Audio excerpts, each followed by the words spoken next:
അങ്ങനെ കാത്തിരുന്ന് ഞങ്ങളുടെ പ്രാക്ടിക്കൽ എക്സാം എത്തി.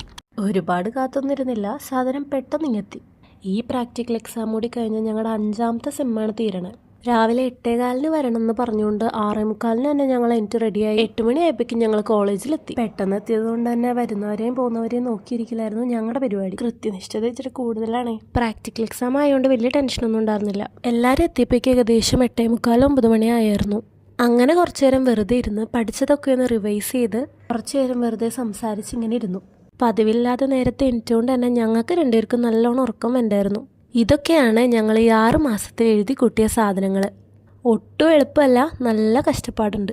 ഈ എഴുത്ത് പിന്നെ എങ്ങനെയെങ്കിലും സഹിക്കാം, പക്ഷെ എക്സാം അത് മഹാബോറാണ്. അങ്ങനെ ഞങ്ങളോട് തന്നെ ഓൾ ദി ബെസ്റ്റ് ഒക്കെ പറഞ്ഞ് എക്സാം എഴുതാൻ പോയി. പിന്നെ എല്ലാം പെട്ടെന്നായിരുന്നു. എക്സാം കഴിഞ്ഞ് ഫ്രൈഡ് റൈസും വാങ്ങി റൂമിലെത്തി വെള്ളവും കുടിച്ച് വെറുതെ കുറച്ചു നേരം ഇരുന്നു. അങ്ങനെ ഇരുന്നപ്പോഴാണ് പിന്നെയും കോളേജിലേക്ക് വിളിച്ചത്. പിന്നെ അവിടെ നിന്ന് ഒരു 1.5 ഓട്ടം ആയിരുന്നു. അപ്പോൾ ഈ ഓട്ടത്തോടെ ഞങ്ങളുടെ 5th സെം കംപ്ലീറ്റ് ആയെന്ന് പറയാൻ പറ്റില്ല, റിസൾട്ട് വരാനുണ്ട്. റൂമിലെത്തിയിട്ട് എങ്ങനെയെങ്കിലും ഒന്ന് കിടന്നാൽ മതിയെന്നായിരുന്നു. പിന്നെ വാങ്ങിച്ചു വെച്ച ഫ്രൈഡ് റൈസ് അതിന് സമ്മതിച്ചില്ല. പിന്നെ ഞങ്ങൾ അതൊക്കെ കഴിച്ച് നല്ല സുഖമായിട്ട് കിടന്നുറങ്ങി. അപ്പോൾ അത്രേ ഉള്ളൂ.